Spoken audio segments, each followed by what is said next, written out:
किसी भी बिजनेस को चालू करने के लिए यही चार चीज चाहिए। बिजनेस को खड़ा करने में सबसे बड़ा इन्वेस्टमेंट एक्सपेंस क्या होता है? रिलायंस को टावर लगाना है तो देहात में लोग दिमाग देते हैं, देखो तरह हर महीने किराया देता है और नहीं कहता है ना कि जमीनिया खरीद ले। हर महीने किराया देगा 20,000 25,000, लेकिन नहीं कहेगा कि जमीन। कोई भी इकोनॉमी कैसे चलती है तो देखिए उसमें उत्पादन के लिए कितनी चीजों की जरूरत होती है। चार, उत्पादन के लिए सबसे पहला क्या चाहिए? भूमि। भूमि क्या चाहिए? भूमि चाहिए। अब भूमि कहाँ से आएगा? या तो अपना जमीन खरीदिए या तो किराया पे लीजिए। अपना जमीन खरीदने के लिए या किराया के लिए भी पैसा चाहिए, जिसको क्या कहते हैं? पूंजी। क्या कहेंगे? पूंजी। या तो आपके पास पूंजी होना चाहिए या तो बैंक से लोन लीजिए। पूंजी मतलब कैपिटल। पूंजी मतलब कैपिटल। पूंजी मतलब कैपिटल उस पूंजी को कहते हैं जो किसी बिजनेस को खड़ा करने के लिए किया जाता है। कैपिटल क्या होता है? जिस किसी बिजनेस को खड़ा करने के लिए लगाया गया धन क्या कहलाता है? कैपिटल। क्या कहलाएगा? कैपिटल। कैपिटल कहते हैं। कैपिटल को ही क्या कहेंगे? पूंजी। तो क्या हो गया? कैपिटल। कैपिटल। कैपिटल पे लिए आपको खर्च करेंगे तो उसको क्या कहेंगे? एक्सपेंस कहेंगे। तो इसी को कहेंगे capex. Cap x, capital expense. Capital expense. अभी के टाइम पे सबसे ज्यादा खर्चा क्या होता है? कैपिटल एक्सपेंस का। अब सपोज करो आपको 200 भैंस पालना है, तो 200 भैंस के लिए कितना लंबा जमीन चाहिए होगा? तो भूमि ज्यादा चाहिए होगा। अब भैंसिए कितना की चलाएगी, अब फिर उसको पानी पीने का जगह, ये सब जगह। तो किसी भी बिजनेस को खड़ा करने में सबसे बड़ा इन्वेस्टमेंट एक्सपेंस क्या होता है? कैपेक्स। कैपेक्स मतलब कैपिटल एक्सपेंस। Capital expense. अब जैसे रिलायंस को टावर लगाना है, क्या लगाना है? टावर। तो देहात में लोग दिमाग देते हैं, देखो तरह हर महीने 6-6 हजार रुपया किराया देता है और नहीं कहता है ना कि जमीनिया खरीद ले। हर महीने किराया देगा 20,000 25,000, लेकिन नहीं कहेगा कि जमीन खरीद ले। ये भैया कहीं जमीन खरीदेगा, टावर का एकदम भयानक देहात में लगता है, चौरा में टावर लगता है। टावर थोड़ा ठीक ठाक जगह पे लगता है जहां आबादी रहती है, और जहां भी आबादी रहेगी ना वहां 10-15 लाख रुपया जमीन मिलेगा। मिलेगा ही नहीं मिलेगा। और शहर में तो करोड़ में मिल जाएगा। यहाँ पे तो आप एवरेज लगिए 10 लाख का जमीन पड़ा। कितने लाख का? 10 लाख का जमीन पड़ गया। कितना लाख हो गया? 10 लाख। इकाई दाएं सैकड़ा हजार 10,000 लाख 10 लाख। 10 लाख का क्या पड़ा? जमीन। पूरे हिंदुस्तान में उसको कम से कम 20,000 टावर लगाना पड़ेगा। कितना टावर लगाना पड़ेगा? तब ना होगा। तब 20,000 टावर, तो इसमें इंटू गुड़ा कर दे 20,000। खाली एकरा से 2 एकड़ में 2 जीरो गिनो, 1 2 3 4 5 6 7 8 9 10 10 गो जीरो लगाओ। 10 गो जीरो हो गया। 7 जीरो का मतलब था करोड़।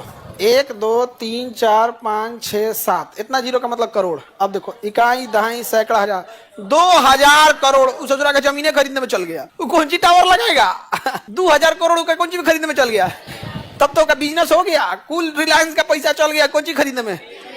कभी ये जमीन खरीद के बिजनेस करेगा? इतना बकलोल है। आ गांव का आदमी कहता है कि इतना किराया देता है, ना कहता है कि एक कट्ठा खरीद। काहे खरीदेगा? अच्छा बाई दीवे वहां खरीदने के बाद पता चला हिया से नेटवर्क उतना अच्छा नहीं आ रहा है, हो प्लॉट में लगाना ठीक रहेगा, तब तो हो गई लोग। किराया करेगा, एक नोटिस देगा अगले महीने टावर नोच के ले जा रहे हो। अब देखते रहिए नोच के लेके चल गया टावर यहाँ। तो कैपिटल एक्सपेंस समझते हैं क्या होता है? किसी बिजनेस को खड़ा करने के लिए किया गया एक्सपेंस क्या कहलाता है? कैपिटल है। सबसे बड़ा एक्सपेंस क्या होता है? कैपिटल है। शॉर्टकट में क्या कहते हैं? कैपेक्स। तो कैपिटल चाहिए कि नहीं चाहिए? तो भूमि चाहिए। भूमि की जात मुझे, भूमि को क्या कहते हैं? लैंड। क्या कहेंगे? लैंड। अब पटना में देखो, पटना में अगर आपको कोई बिजनेस चालू करना है, जैसे यहाँ पे हॉस्टल बहुत चलेगा। अगर तुम्हारे पास 5,000 रूम का भी हॉस्टल है ना, तो एको रूम खाली नहीं रहेगा। खाली रहेगा जी हाँ, लेकिन आपके पास जमीन है ये नहीं है। और जमीन मिल जाएगा तो पूंजी है। अरे भैया हॉस्टलवा बनाने में रूम पहले खड़ा करो, फिर प्लास्टर करो, फिर पेंट करो, फिर वायरिंग करो, फिर सब में वॉशरूम सेट करो, किचन दो, दरवाजा, खिड़की, बेड, बहुत झमेला है ना उसमें। पंखा सब में ये सब लगाने, वायरिंग में पंखा उंडा सब चलाएगा वायरिंग वगैरह में। समझ में आ रहा है कि नहीं आ रहा? तो कैपिटल इन्वेस्टमेंट है कि नहीं? तो बिजनेस खड़ा करने में सबसे झमेला। अब इसके बाद क्या आएगा? श्रमिक। क्या आएगा? श्रमिक आएगा। क्या आएगा? श्रमिक। अंग्रेजी में क्या कहेंगे? लेबर। क्या कहेंगे? लेबर। श्रमिक को क्या कहेंगे? लेबर कहेंगे। लेबर की जरूरत पड़ेगी।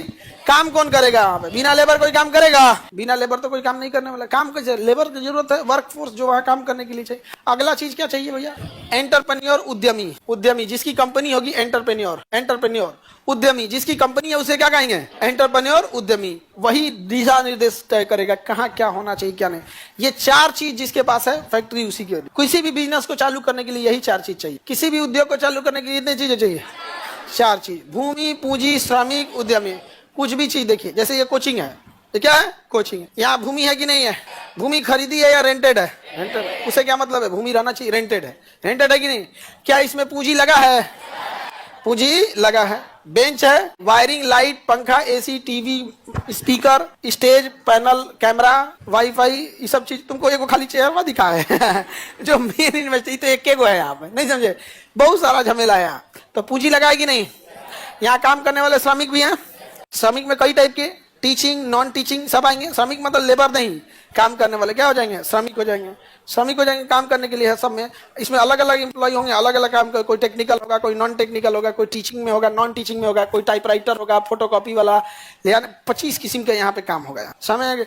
और कोई ना कोई क्या होगा, उद्यमी होगा, जो दिशा निर्देश तय करेगा कि क्या होगा क्या नहीं। तो जैसे हम यहाँ पे उद्यमी हो जाएंगे, हम ये दिशा निर्देश करेंगे कि पूरा सिस्टम पैसा कमाने के लिए होना चाहिए या जन कल्याण के लिए। कोई भी चालू कीजिए, आपको ये चारों चीज को जरूरत पड़ेगा। कुछ भी काम चालू करके देखिए। महिला लोग, तुम लोग का फेवरेट मान के चलो ब्यूटी पार्लर, तो जमीन चाहिए कि हावे में, तो सड़के पे इसे बरस लेके पोतते रहोगे, नहीं ना इसे होगा। क्या चाहिए, भूमि, पूंजी चाहिए, और क्रीम पाउडर है तेन कुछ खरीदना पड़ेगा ना। पहले बिजनेस खरीदने से पहले दूध थैया ले आना पड़ेगा। इतना दुकान मसाला वसाला लेके पुट्टी उट्टी लेके बैठल रहती है सर। जितना वो सब पेंट पुट्टी रहेगा, कंघी उंगी सब रहेगा, रिंच पिलास पेच का सब जो भी उसका जरूरत लगे वो लेके रखना पड़ेगा। तो क्या हो गया, पूंजी। श्रमिक रखना पड़ेगा, 2-4 हेल्पर। शुरुआत में हेल्पर नहीं है तो खुद ही करना पड़ेगा। तो कई बार बिजनेस साल चालू होता है तो जो श्रमिक होता है वही क्या होता है, उद्यमी होता है। जो श्रमिक होता है वही उद्यमी होता है। कई बार शुरुआत में जब इन कैंपस में आए थे ना, तो हमको बैठने की जगह नहीं था।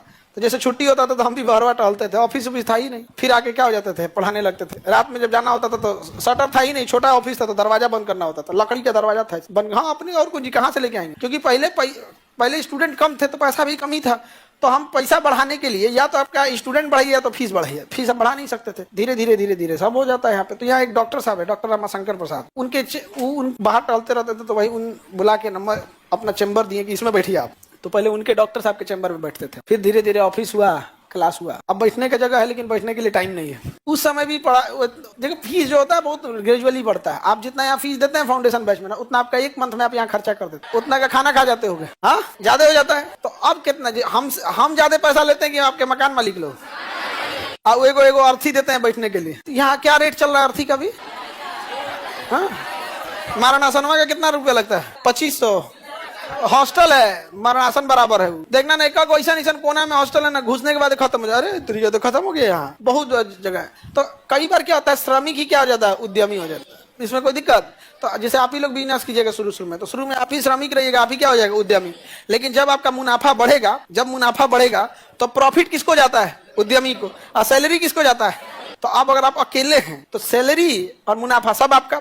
लेकिन अगर आपका बिजनेस चल गया तो जो श्रमिक है उसे क्या जाएगा, सैलरी। अब प्रॉफिट किसको जाएगा, उद्यमी को चला जाएगा। जैसे बाल काटने वाला कोई है, 5 गो रख ले बाल काटने वाला, यहाँ पे 50% पे काम करते हैं लोग, आधा तुम्हारा आधा मेरा। जबकि कैंची उची सब किसका होता है, दुकानदार का, उद्यमी का। बाकी बाल काटने वाले उसमें क्या है, श्रमिक है। तो आप बाल वाल काटने जाइएगा ना, देखिएगा एगो साइड में बैठल रहता है, पान खा खूब बतियाएगा। आजकल महंगाई बहुत बढ़ गया है वही क्या है, उद्यमी है। बाकी लोग देखिए बाल काटते रह गए। हो क्या है, श्रमिक लोग को क्या मिलेगा, सैलरी। रात में पैसा, आज जुगाड़ मंडा चला।